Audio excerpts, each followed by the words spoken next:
Chapter 33. Allah's subhanahu wa ta'ala saying, depend upon Allah if you are indeed believers.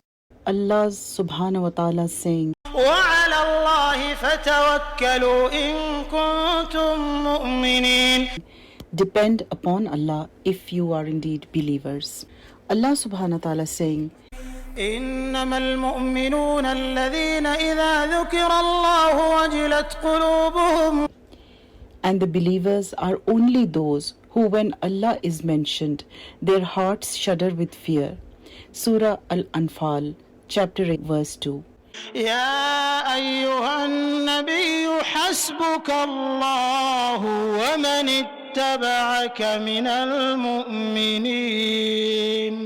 And O Prophet, sufficient for you is Allah and for those who follow you among the believers. Anfal, chapter 8, verse 64. And ومن يتوكل على الله فهو حسبه. And whoever depends upon Allah, then He is sufficient for him. At-Talaq, chapter 65, verse 3. Ibn Abbas Raziyallahu Ta'ala Anhu said, sufficient unto us is Allah, and He is the best to depend upon. This was said by Ibrahim alayhi salam when he faced the fire. And Muhammad sallallahu alaihi wasallam said it when they said to him, the people have gathered against you, so fear them.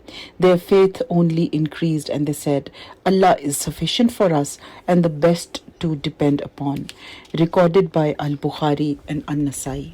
Important points. Number 1, the tawakkul is among the obligations. Number 2, that it is among the conditions of faith. Number 3, the explanation of the ayah of Surah Al-Anfal.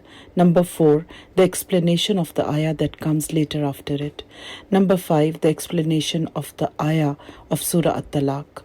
Number 6, the great importance of this saying, that it was said by Ibrahim and Muhammad sallallahu alaihi wasallam during their hardest times.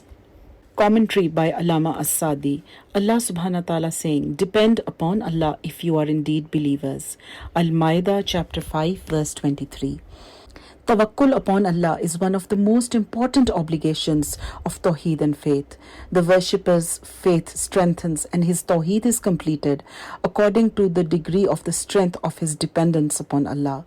The worshipper is compelled to depend upon Allah and seeks His aid in all that he intends to do or avoid doing in his worldly or religious affairs.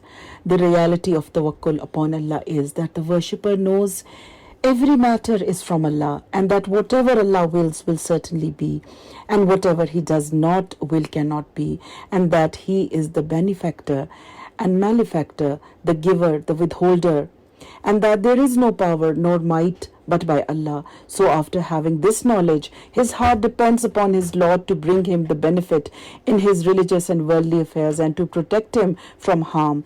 Then he has the utmost trust in his Lord to bring about what he seeks. By this he has made every possible effort for those means that bring benefit. So when the worshipper maintains this knowledge, this reliance and trust, then he is depending upon Allah in reality, and for him is good news and the promise of Allah for the people of tawakkul. And when he depends in this way on other than Allah, then he is a mushrik, and whoever depends on, relies upon other than Allah, then he is entrusted to that and he has lost his way.